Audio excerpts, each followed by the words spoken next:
Hello बच्चों, स्वागत है आप सबका आपके अपने यूट्यूब चैनल मैथ टॉपर्स अड्डा पर। इस वीडियो में हम संख्या पद्धति यानी नंबर सिस्टम के बारे में जानेंगे।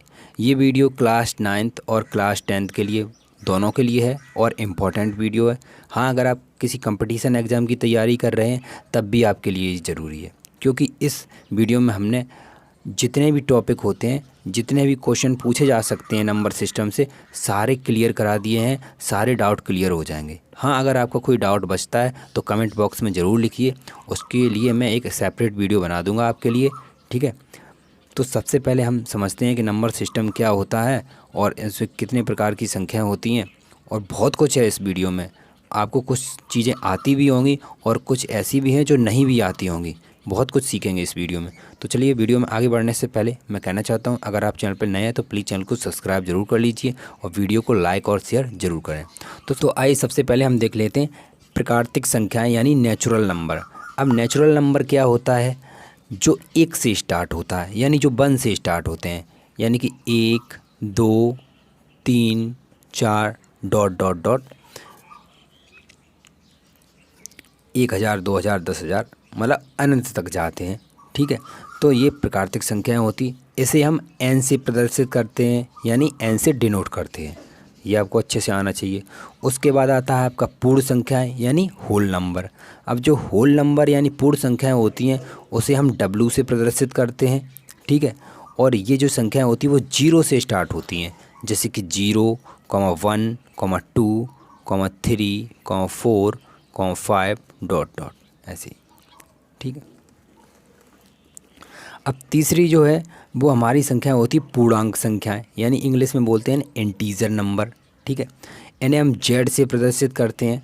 ठीक है, अब पूर्णांक संख्याएं कौन सी होती हैं? देखिए, पूर्णांक संख्याएं होती हैं जो प्लस और माइनस दोनों की हों। जो ये भी, इसमें भी 0 साथ में आता है, यानी कि 0 +-1 +-2 +-3 +-4 डॉट डॉट डॉट। ठीक, तो हमारी पूर्णांक जो संख्याएं होती हैं वो प्लस माइनस की दोनों संख्याएं होती हैं। प्लस वाली संख्या को हम धनात्मक पूर्णांक कहते हैं और माइनस वाली संख्या को हम ऋणात्मक पूर्णांक कहते हैं। ठीक है, और देखिए यहाँ पे मैंने 0 के आगे प्लस माइनस नहीं लगाया। ये बहुत ही ज़्यादा इम्पोर्टेंट है। ये आप कभी कभी पूछ लिया जाता है एग्ज़ाम में कि 0 कैसी संख्या है, धनात्मक है या ऋणात्मक। तो देखिए, आपको हमेशा याद रखना है 0 के आगे मैंने कुछ भी नहीं लगाया है, मतलब न 0 धनात्मक है ना ही 0 ऋणात्मक है। ठीक है, 0 0 है, ना धनात्मक है ना ऋणात्मक है। ये आपको हमेशा याद रखना है, इससे क्वेश्चन बनता है। अब आ जाइए परमेय संख्याओं पे। अब देखिए, परमेय संख्या क्या होती हैं? वे संख्याएं जिन्हें हम P/Q के रूप में लिख सकते हो।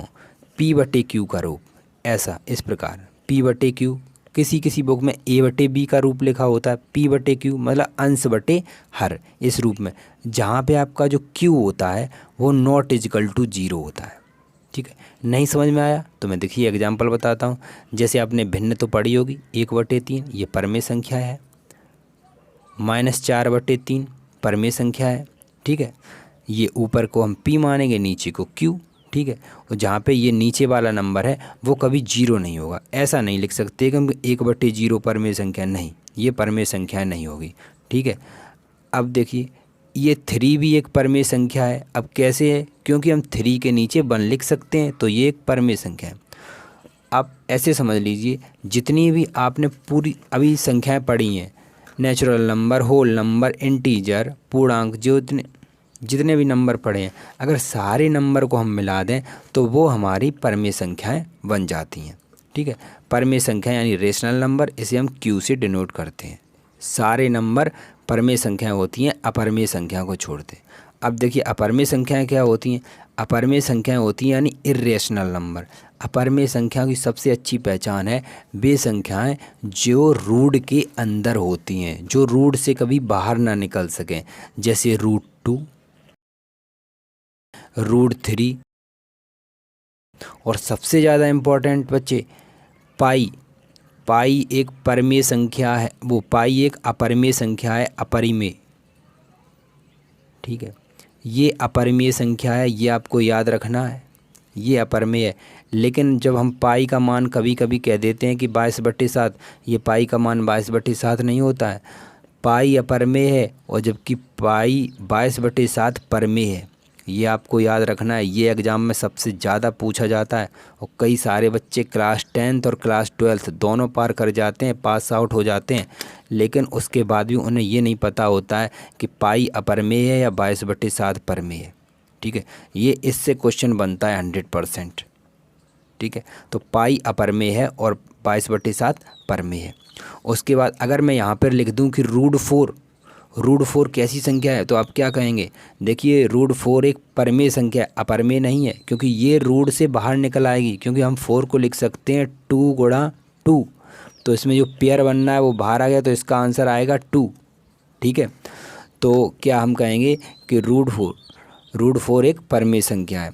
मतलब कहने का मतलब ये है हमारा कि जो नंबर रूट से बाहर ना निकले केवल वही अपरमेय है, और जो नंबर रूट से बाहर निकल आए तो वो परमेय है। ठीक है, ये सारे रूट से बाहर नहीं निकल पा रहे हैं तो ये अपरमेय है, और साथ में पाई अपरमेय है और 22/7 परमेय है। ये आपको याद रखना।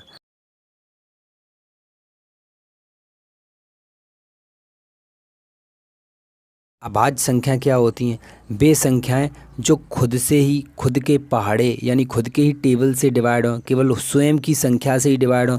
जैसे सबसे छोटी अभाज्य संख्या 2, उसके बाद होता है 3, उसके बाद होता है 5, उसके बाद होता है 7, उसके बाद 9 नहीं है, 10 नहीं है, 11, उसके बाद 13, 13 के बाद होता है 17, 17 के बाद 19, 19 के बाद 23।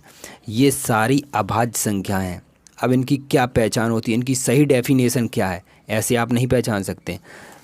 इनकी सही डेफिनेशन है कि ये संख्याएं केवल 1 से विभाजित होगी 2, और केवल 2 से विभाजित होगी। ये 3 है, 3 को केवल हम 1 से भाग दे सकते हैं और केवल 3 से भाग दे सकते हैं। 5 को हम केवल 1 से भाग दे सकते हैं, 5 से भाग दे सकते हैं। यानी कि वे संख्याएं जिनको केवल 2 संख्याओं से विभाजित किया जा सके। किस किस से? एक तो 1 से और एक स्वयं से। ठीक है, तो इनका दूसरी डेफिनेशन क्या है? वे संख्याएं जिनके 2 फैक्टर हों। इनके देखिए, इसके भी 2 फैक्टर हैं, ठीक है, इसके भी 2 फैक्टर हैं और इसके भी 2 फैक्टर हैं। सारी संख्याएं यहाँ पे लिखी हैं, इनके केवल 2 ही फैक्टर हैं, यानी 2 ही संख्याओं से केवल विभाजित हो सकती हैं, इसलिए ये अभाज्य संख्याएं हैं। 2 फैक्टर, सबसे इम्पोर्टेंट ये बात है कि इनके 2 फैक्टर हैं। ठीक है, केवल 2 गुणनखंड हैं, इनको 2 ही संख्याओं से केवल विभाजित किया जाता है, इसलिए ये अभाज्य संख्याएं हैं। अब आइए भाज्य संख्या यानी कंपोजिट नंबर। अब भाज्य संख्या क्या होती है? वे संख्याएं जिन्हें कम से कम 3 या 3 से अधिक संख्याओं से विभाजित किया जा सके, या हम दूसरे शब्दों में कहें, वे संख्याएं जिनके 3 या 3 से अधिक फैक्टर हों, 3 या 3 से अधिक फैक्टर हों, भाज्य संख्याएं कहलाती हैं। सबसे छोटी भाज्य संख्या आपकी है 4। 4 को देखिए, आप 1 से विभाजित कर सकते हैं, 2 से विभाजित कर सकते हैं और 4 से विभाजित कर सकते हैं। उसके बाद आप आइए 5 पर। 5 एक अभाज्य संख्या है कि केवल 5 1 से विभाजित होगी, केवल 5 5 से विभाजित होगी, तो ये तो हो गई आपकी अभाज्य संख्या। ठीक है, ये अभाज्य है। भाज्य सबसे छोटी भाज्य संख्या है 4। 1 भी भाज्य नहीं है, 2 भी भाज्य नहीं है, 3 भी भाज्य नहीं है, सबसे छोटी भाज्य संख्या है 4, क्योंकि इसके 3 फैक्टर हैं और बाकी इससे नीचे की जितने भी संख्याएं 1 2 3, इनके फैक्टर 2 ही हैं। ठीक है, इस वजह से ये भाज्य संख्या है, क्योंकि इसके 3 फैक्टर हैं। अब यहाँ पे देख लीजिए 6 कितनी संख्याओं से विभाजित हो सकता है? 1 से विभाजित जा सकता है इसमें भाग, 2 से, 3 से और 6 से। तो ऐसी संख्याएं जिनके 3 फैक्टर हों या 3 से ज़्यादा हों, 3 फैक्टर या 3 से ज़्यादा, तो वो कैसी होंगी? भाज्य संख्याएं। और सबसे छोटी जो भाज्य संख्या है वो है हमारी 4। ये सबसे ज़्यादा इम्पोर्टेंट है। देखिए एक और इम्पोर्टेंट, सह अभाज्य संख्याएं यानी को प्राइम नंबर। सह अभाज्य संख्याएं क्या होती हैं?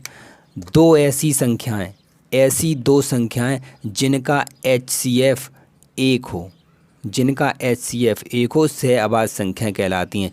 जैसे 2,3, अगर इनका हम HCF निकालें तो इनका HCF क्या आएगा? इनका HCF आएगा भाई 1 आएगा केवल।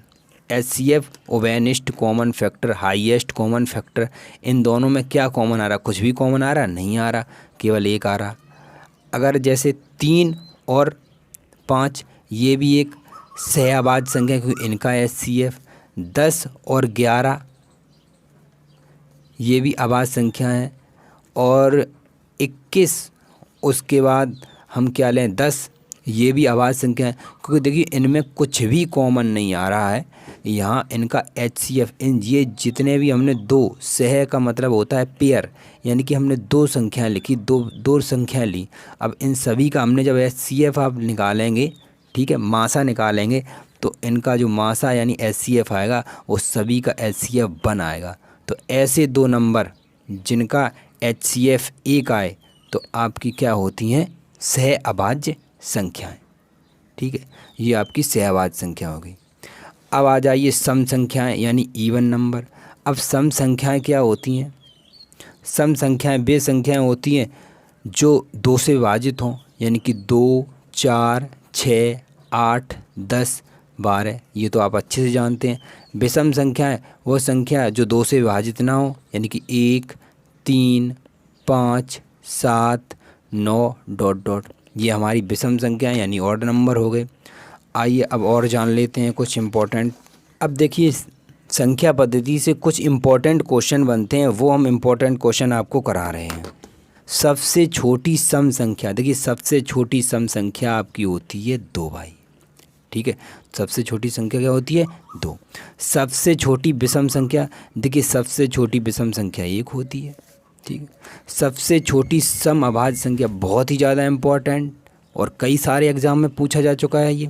सबसे छोटी सम और अभाज्य, मतलब सम भी है और अभाज्य। सम का मतलब वो 2 से भी कट जाए और अभाज्य का मतलब उसके केवल 2 ही फैक्टर हो। तो केवल इस एक ही दुनिया में ऐसी संख्या बनी है, वो है 2। 2 सम संख्या भी है और अभाज्य भी है, क्योंकि इसके 2 फैक्टर हैं, 1 और 2। ठीक है, तो दुनिया में केवल एक ही संख्या है जो सम है और अभाज्य, वो है आपकी 2। ठीक है, आपके पास सबसे छोटी भाज्य संख्या जो मैंने बिल्कुल अभी आपको बताया, सबसे छोटी भाज्य संख्या क्या है? सबसे छोटी भाज्य संख्या है 4। अब भाज्य संख्या आपको मैंने अभी बताई, वो संख्या है जिनके 3 फैक्टर हों, यानी 3 संख्याओं से विभाजित हो, भाज्य संख्या कहलाती है। आइए एक नोट आपके लिए जो मैंने अभी बताया, शून्य सम संख्या और विषम संख्या दोनों नहीं है। जो आपकी शून्य है वो ना तो सम है और ना ही विषम है। शून्य ना तो धनात्मक है ना ही ऋणात्मक है, ये भी मैंने बताया। तो ना तो शून्य को सम कह सकते हैं ना शून्य को विषम कह सकते हैं। ठीक है, तो मैं समझता हूँ आपको वीडियो बहुत ही पसंद आया होगा, क्योंकि मैंने इसका हर टॉपिक, कई सारे टॉपिक इसमें क्लियर कर दिए। हाँ, अगर कोई टॉपिक आपको लगता है छूट गया तो प्लीज़ कमेंट ज़रूर करिए। वीडियो आपको कैसा लगा इसके भी कमेंट करिए और वीडियो को शेयर और लाइक ज़रूर कीजिए। मिलते हैं नेक्स्ट वीडियो में, तब तक के लिए जय हिंद।